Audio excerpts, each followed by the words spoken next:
দর্শক, আপনারা জানেন দীর্ঘ প্রায় ৩.৫ বছর ধরে ইসরায়েল ফিলিস্তিনের ওপর বিভিন্নভাবে আক্রমণ করে আসছে, বিভিন্নভাবে মিসাইল হামলা করছে, ড্রোন হামলা করছে।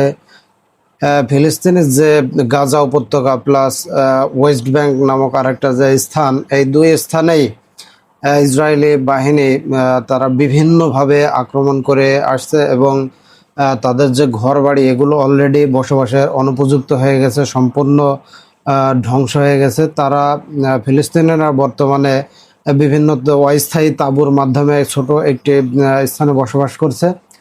তো এরই ভিতর গাজায় যে একটা মানবিক সংকট তৈরি হয়েছে, তাদের খাদ্য, বস্ত্র প্লাস তাদের চিকিৎসা, শিক্ষা সব কিছুই সেখানে এখন লণ্ডভণ্ড অবস্থা। মানুষের যে মৌলিক চাহিদা এইগুলো পূরণ করা আর তা সম্ভব হচ্ছে না। বহির্বিশ্বের যে সহযোগিতা, এই সহযোগিতার মাধ্যমে তারা এখন কোনো রকমে টিকে আছে আর কি। ঠিক এরই মধ্যে ইসরায়েলের যে প্রধানমন্ত্রী বেনিয়ামিন নেতানিয়াহু, উনি তার সেনাবাহিনীকে বর্তমানে অর্ডার দিয়েছেন যে গাজার যে আয়তন, গাজার এই যে টোটাল ৩৬০ বর্গ কিলোমিটার গাজার আয়তন, এই গাজার ৩৬০ বর্গ কিলোমিটারের ভেতর উনি ৭০% দখলে নিতে চান। অলরেডি বিভিন্ন কায়দা কৌশল প্লাস বিভিন্ন উপায়ে তিনি অলরেডি ৬০% জায়গা ইসরায়েলের দখলে নিয়ে ফেলেছেন এবং তিনি আরও ১০% জায়গা দখল করে নিতে চান। অর্থাৎ এটি যেহেতু তিনি অর্ডার দিয়েছেন, এটা খুব দ্রুতই বাস্তবায়ন হয়ে যাবে। আপনারা জানেন বেশ কয়েক মাস ধরে গাজা উপত্যকায় যুদ্ধবিরতি চলমান রয়েছে, অথচ এই যুদ্ধবিরতির ভিতরেও ইসরায়েল মনে করলেই সেখানে আবারও তাদের বিভিন্ন যে মিসাইল হামলা এগুলো তারা চলমান রেখেছে এবং তারা অলরেডি প্রায় ২৭০০ বার যুদ্ধবিরতি লঙ্ঘন করেছে। ২৭০০ বার মানে ২৭০০ বার সেখানে পুনরায় অ্যাটাক করেছে। যুদ্ধবিরতি হওয়ার পরেও গাজায় ২৭০০ বার অ্যাটাক করেছে। আর বর্তমানে যে ৭০% জায়গা দখলে নেওয়ার যে একটা নির্দেশনা তার সেনাবাহিনীকে দিয়েছেন, এটার পেছনে তিনি একটি কারণ দেখাচ্ছেন যে ২০২৩ সালের অক্টোবরে সর্বপ্রথম ফিলিস্তিন ইসরায়েলে যে অ্যাটাক করে, এই অ্যাটাক যেন ভবিষ্যতে আর না হয়, এই জন্য তিনি এই যে গাজা যে উপত্যকায় ৩৬০ কিলোমিটার এলাকার ভিতর যে ৭০% উনি দখল করবেন বলেছেন, এটা আসলে ৭০% থেকেই খুব দ্রুতই ১০০% হয়ে যাবে। তার কারণ তিনি পুরো জায়গাটি দখলে নিতে চান। এটা পর্যায়ক্রমে করা হচ্ছে। প্রথমে ৪০%, ৫০%, বর্তমানে ৬০% অলরেডি ইসরায়েলের দখলে আছে এবং তিনি গতকাল এই অর্ডারটা দিয়েছেন যে আমরা ৭০% দখলে নিতে চাই এবং আমাদের প্রয়োজন হচ্ছে এই যে গাজা উপত্যকার যে স্থান, এখানে আমরা সামরিক স্থাপনা বা সামরিক তৎপরতা বাড়াবো, যেন ফিলিস্তিনের কোনো হামাস বা সশস্ত্র কোনো গোষ্ঠী যেন ইসরায়েলের ভিতরে অ্যাটাক করতে না পারে। এই যে একটা মাত্র কারণ দেখিয়ে তিনি গাজার ৭০% দখলের একটা হুমকি দিয়েছেন। এর ফলে গাজার যে জনবসতি বা গাজায় যে মুসলমানরা, ফিলিস্তিনি মুসলমানরা বসবাস করে, আপনারা হয়তো জানেন গাজা মাত্র ৩৬০ কিলোমিটার একটা জায়গা, অথচ এখানে ২২ থেকে ২৩ লাখ জনগণ বসবাস করে। আপনারা জানেন বাংলাদেশ বিশ্বের ভিতর অন্যতম ঘনবসতিপূর্ণ একটা দেশ, আর এখানে প্রতি বর্গ কিলোমিটারে গড়ে আর বাংলাদেশের আয়তন হচ্ছে ১,৪৭,০০০ বর্গ কিলোমিটার।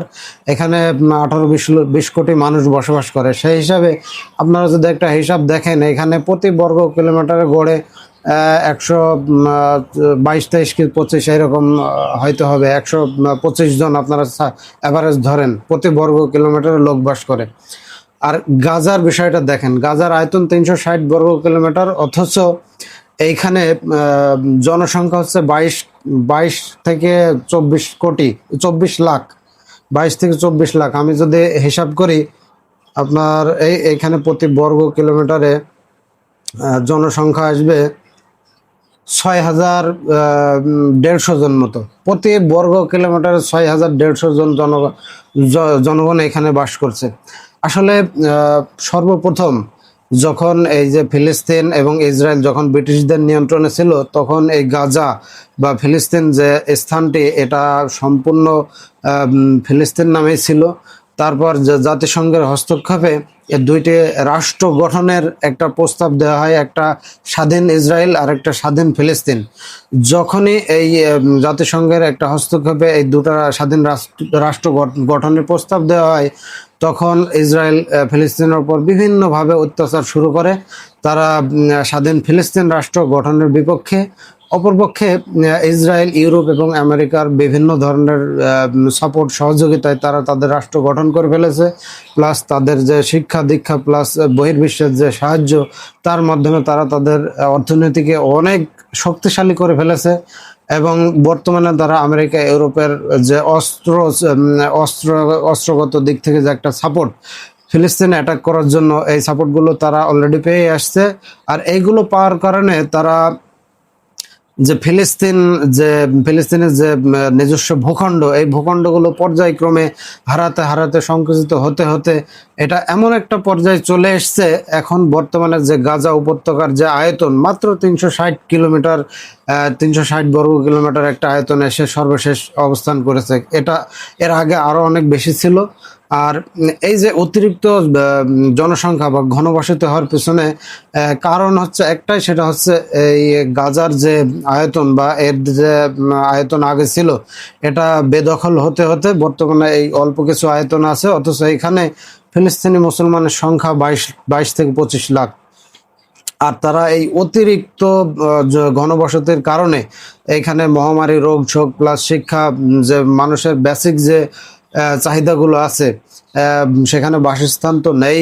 গাজা উপত্যকায় মানুষ অস্থায়ীভাবে বর্তমানে তাঁবু টাঙায় ওখানে অবস্থান করছেন, এবং বহির্বিশ্বের মানুষ যে সাহায্য সহযোগিতাগুলো তাদেরকে করছে, এইগুলো দিয়ে তারা এখন টিকে আছে। আর এরই মধ্যে যে গাজার 60% অলরেডি ইসরায়েলের নিয়ন্ত্রণে ছিল। আবারও যে বেনিয়ামিন নেতানিয়াহু, উনি আরও 10% দখল নিয়ে মোট 70% দখল করার ঘোষণা দিয়ে দিয়েছেন। আর তিনি যেহেতু ঘোষণা দিয়েছেন, এটা খুব দ্রুতই হয়ে যাবে। তার কারণ মুসলিম বিশ্ব বলেন বা ইউরোপ আমেরিকা বলেন, কোনো সাহায্য সহযোগিতা বর্তমানে ফিলিস্তিনের জনগণ বা ফিলিস্তিনের যে হামাস, এরা পাচ্ছে না। এজন্য এই ঘোষণাটা যেহেতু হয়ে গেছে, খুব দ্রুতই দখল হয়ে যাবে। আর হয়তো 6 মাস পর বা 5 মাস পর আপনারা আবারও দেখবেন, শুনতে পাবেন নিউজের মাধ্যমে যে পুরো গাজা উপত্যকা ইসরায়েল দখলে নিতে চায়। এটা হয়তো বেশি দিন দূরে নয়। তো সকলে ভালো থাকুন, দেখা হচ্ছে পরবর্তী কোনো ভিডিওতে।